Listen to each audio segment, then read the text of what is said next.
Assalamualaikum warahmatullahi wabarakatuh. Ya, bagaimana kabar Bapak Ibu guru hebat semuanya? Nah, pada kesempatan kali ini saya akan membahas tentang topik yang luar biasa, yaitu mengapa kurikulum itu harus berubah.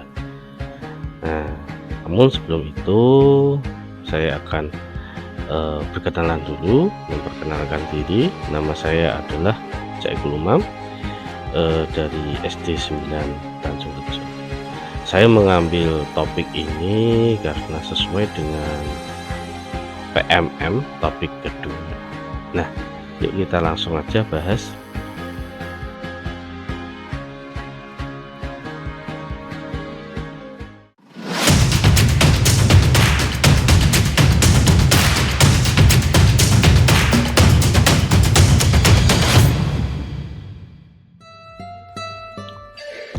Apa itu kurikulum? Jadi sebelum kita membahas lebih lanjut, maka kita harus tahu dulu apa itu kurikulum. Nah, kurikulum itu berisi sekumpulan rencana, tujuan, dan materi pembelajaran, termasuk cara mengajar yang akan menjadi pedoman bagi setiap pengajar supaya bisa mencapai target dan tujuan pembelajaran dengan baik. Kurikulum itu dapat diartikan sebagai sebuah jarak yang harus ditempuh oleh seorang pelari, dalam hal ini adalah seorang murid atau seorang siswa, supaya mendapatkan medali atau penghargaan atau lainnya. Nah, kemudian istilah kurikulum tersebut diadaptasi di dalam dunia pendidikan. Nah, pelarinya sendiri adalah siswa dan goalnya sendiri adalah kesuksesan bagi siswa. Kurikulum ini sangat-sangat penting ya. Bisa dikatakan jika tidak ada kurikulum maka pembelajaran di sekolah tidak bisa berjalan dengan baik, sebab segala sesuatu yang tertuang dalam sebuah kurikulum tentunya dengan berbagai variasi dan adaptasi, maka tak heran pula jika seorang pakar yang bernama Buchem tahun 1998 mengatakan bahwa kurikulum itu merupakan sebuah jantung dari pendidikan. Jadi sebegitu perlunya kurikulum dalam pendidikan. Nah, kita lanjutkan Bapak Ibu, apa sih fungsi kurikulum? Nah, fungsi kurikulum ada 6. Yang pertama, fungsi integritas. Mari kita urai satu persatu ya Bapak Ibu. Fungsi integritas itu, fungsi ini bisa diartikan bahwa kurikulum itu dapat menjadi alat yang akan membentuk pribadi-pribadi peserta didik yang utuh dan berintegritas di masyarakat melalui dunia pendidikan. Nah, kemudian fungsi persiapan Bapak Ibu. Fungsi yang kedua ini, fungsi persiapan ini bisa diartikan bahwa kurikulum ini mampu memberikan modal atau persiapan bagi peserta didik untuk mempersiapkan dirinya nanti memasuki jenjang berikutnya atau masuk ke dunia kerja ataupun siap untuk hidup bermasyarakat ketika dia dewasa nanti. Jadi ingin seperti apa peserta didik ini kita siapkan. Jadi seperti itu Bapak Ibu. Kemudian fungsi yang ketiga yaitu fungsi penyesuaian. Nah, pada fungsi yang ketiga ini, fungsi penyesuaian ini dapat diartikan di mana kurikulum itu dapat melakukan adaptasi terhadap berbagai perubahan yang terjadi di lingkungan masyarakat dan cenderung dinamis. Kemudian Bapak Ibu, yang keempat, fungsi diferensiasi. Fungsi diferensiasi ini atau fungsi yang keempat ini kurikulum itu dapat diartikan sebagai alat pendidikan yang memperhatikan setiap pelayanan kepada peserta didiknya. Sebab setiap peserta didik itu memiliki keunikan masing-masing. Jadi kurikulum ini dapat diartikan bahwa kurikulum ini memberikan sebuah pelayanan bagi perbedaan-perbedaan atau keunikan-unikan peserta didik tersebut. Yang kelima yaitu fungsi diagnostik. Fungsi diagnostik ini dapat diartikan bahwa kurikulum itu berfungsi untuk memahami dan mengarahkan potensi yang dimiliki oleh setiap peserta didik supaya dapat terus menggali, mengasah potensi mereka, dan memperbaiki kelemahan-kelemahan yang dimiliki oleh setiap peserta didik tersebut. Nah, kemudian fungsi yang terakhir Bapak Ibu yaitu fungsi pemilihan. Nah, fungsi ini dapat diartikan bahwa kurikulum itu memberikan fasilitas bagi peserta didik dengan cara memberikan kesempatan pada mereka dalam memilih program pembelajaran yang sesuai dengan minat dan bakat masing-masing dari peserta didik itu. Nah, kita lanjutkan Bapak Ibu. Ini adalah sejarah panjang dari kurikulum Indonesia mulai dari tahun 1947 sampai 2002. Dari tahun 1947 sampai sekarang Bapak Ibu, setidaknya kita sudah mengganti kurikulum atau mengubah kurikulum kita sebanyak 11 kali. Dari tahun 1947 ada yang namanya rencana pembelajaran. Selanjutnya diperbaiki dengan rencana pelajaran terurai tahun 1957, kemudian diperbaiki lagi rencana pendidikan 1964, kemudian kurikulum correlated subject kurikulum 1968, ada kurikulum PPSI 1975, kemudian kurikulum cara belajar siswa aktif atau CBSA. Di sini sudah ditekankan bahwa siswa itu harus aktif Bapak Ibu, 1988. Kemudian diperbaiki lagi ada 1994, kemudian kurikulum berbasis kompetensi KBK tahun 2004 Bapak Ibu. Terus ada kurikulum tingkat satuan pendidikan KTSP tahun 2006. Kemudian kemarin kurikulum 2013 saat ini masih diterapkan. Jadi ada sebagian dari sekolah-sekolah yang masih menerapkan kurikulum 2013, dan ini adalah kurikulum yang terakhir, yang terbaru adalah kurikulum Merdeka tahun 2022 dari baru kemarin saja Bapak Ibu. Ada dalam penerapan IKM ini atau implementasi kurikulum Merdeka ini, sekolahan diberikan pilihan Bapak Ibu. Ada 3 pilihan, yaitu bisa Merdeka Berubah, Merdeka Belajar, atau Merdeka Berbagi. Kalau masih belajar, maka SD tersebut atau sekolah tersebut menggunakan kurikulum 2013, tetapi caranya, nafasnya sudah menggunakan kurikulum Merdeka. Tapi kalau sudah memilih dari Merdeka Berubah, maka sekolah tersebut sudah mulai menggunakan kurikulum Merdeka di tingkat kelas 1 dan kelas 4. Mengapa harus berubah? Nah, itu adalah ungkapan seperti itu ya. Banyak yang mengatakan bahwa menteri ganti maka kurikulum juga ganti. Tapi padahal tidak seperti itu Bapak Ibu. Biochem tadi 1998 sudah menyatakan bahwa kurikulum adalah jantung dari pendidikan. Jadi kurikulum harus terus berubah karena tuntutan tersebut, ya kan.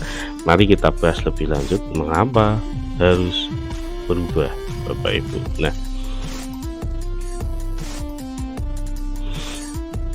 kenapa kok harus berubah Bapak Ibu? Nah, mari kita baca, kita telisik dari filosofi dari Ki Hajar Dewantara. Pendidikan adalah menuntun segala kekuatan kodrat yang ada pada anak-anak agar mereka dapat mencapai keselamatan dan kebahagiaan yang setinggi-tingginya, baik sebagai manusia maupun sebagai anggota masyarakat. Jadi mari kita bahas apa itu kodrat. Kodrat menurut KHD adalah kodrat alam dan kodrat zaman Bapak Ibu, ya. Anak itu memiliki kodrat alam dan kodrat zaman. Kita tidak bisa menyamakan anak tahun 1947 dengan anak tahun 2022. Sudah sangat berubah, sangat berbeda, karena ya tadi ada kodrat alam dan kodrat zaman yang melekat pada setiap anak. Nah, kita bahas dulu Bapak Ibu kodrat alam, ya. Kodrat alam itu keunikan tadi yang dibawa atau yang melekat pada anak ketika anak tersebut lahir. Anak itu apa Bapak Ibu? Anak adalah anak bukan orang dewasa. Anak bukan orang dewasa dalam bentuk mini. Anak tidak pernah menjadi orang dewasa, tapi orang dewasa pernah menjadi seorang anak. Anak itu dilahirkan dari seseorang yang atau orang dewasa. Maka kita harus memahami segala keunikan yang dimiliki oleh anak Bapak Ibu. Jadi kita tidak bisa memaksakan setiap anak dengan cara yang sama. Adil bukan berarti sama Bapak Ibu. Karena apa?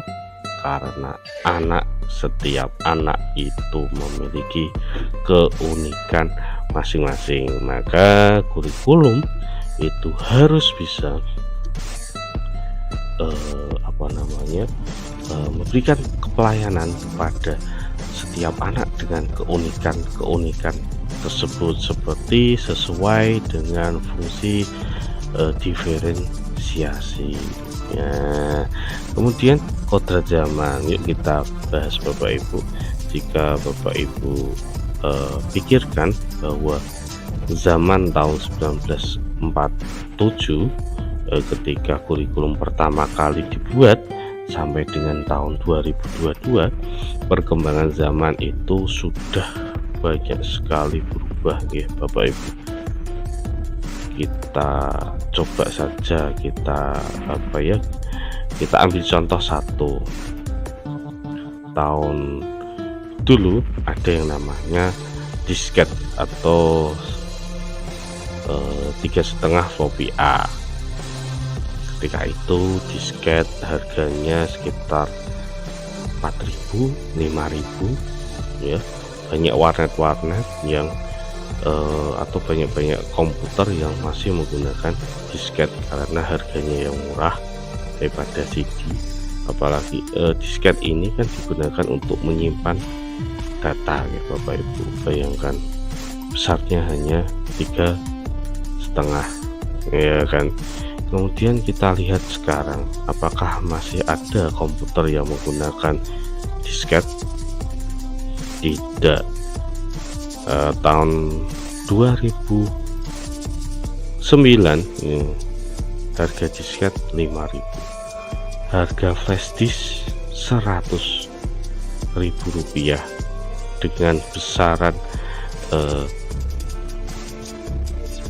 kapasitasnya pada waktu itu cuman berapa, setengah giga. Bayangkan, kecil Bapak Ibu. Sekarang kita lihat flash disk tidak ada yang setengah giga, minim paling kecil adalah 4 giga dengan harga sekitar 50.000, 8 kali lipat dari tahun 2009 sampai tahun 2023. 14 tahun begitu perubahan yang begitu dahsyat di bidang penyimpanan data Bapak Ibu. Bagaimana dengan disket? Sudah tidak ada Bapak Ibu.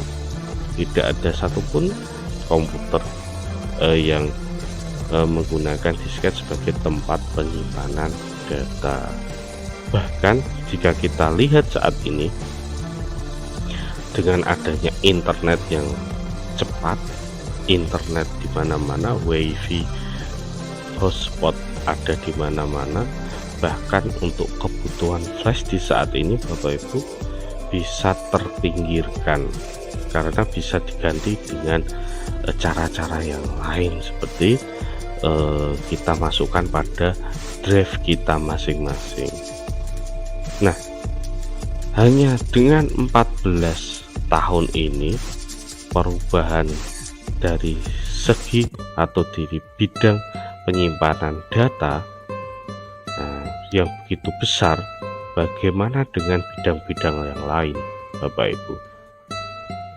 Dengan adanya perubahan-perubahan tersebut, haruskah kurikulum juga tidak boleh berubah? Bagaimana dengan perkembangan 10 tahun atau 20 tahun yang akan datang ketika anak didik kita di usia sekolah dasar ini siap atau terjun ke dunia kerja atau dunia yang sesungguhnya bagi mereka? Jika kita masih menggunakan cara-cara lama, masih menggunakan hal-hal yang lama, dan kita tidak mau berubah, maka kasihan anak didik kita di kemudian hari. Mereka akan tersisihkan atau terpinggirkan dari kerasnya persaingan dunia kerja di tahun depan. Lebih dahsyatnya lagi, Indonesia akan kalah di mata dunia. Nah, jadi bisakah kita berubah Bapak Ibu? Kurikulum operasional satuan pendidikan harus bersifat dinamis Bapak Ibu, artinya dapat diubah sesuai dengan perubahan dan perkembangan budaya dan zaman. Selain mengikuti zaman yang harus diadaptasi sesuai dengan lingkungan geografis, kurikulum bersifat dinamis dan terus dikembangkan atau diadaptasi sesuai konteks dan kebutuhan peserta didik untuk membangun kompetensi sesuai dengan masa kini dan masa yang akan datang. Jadi kurikulum dibuat untuk masa kini dan masa yang akan datang. Nah, seperti tadi, tujuan apa yang harus kita buat, kita tentukan, itu dibuat dari sekarang. Jadi seperti itu.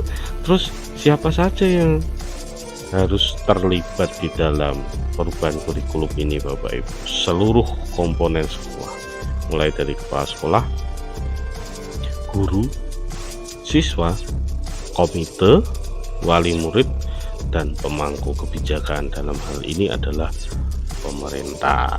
Jadi Bapak Ibu, inilah saatnya memilih, maukah kita berubah atau masih menggunakan kurikulum lama?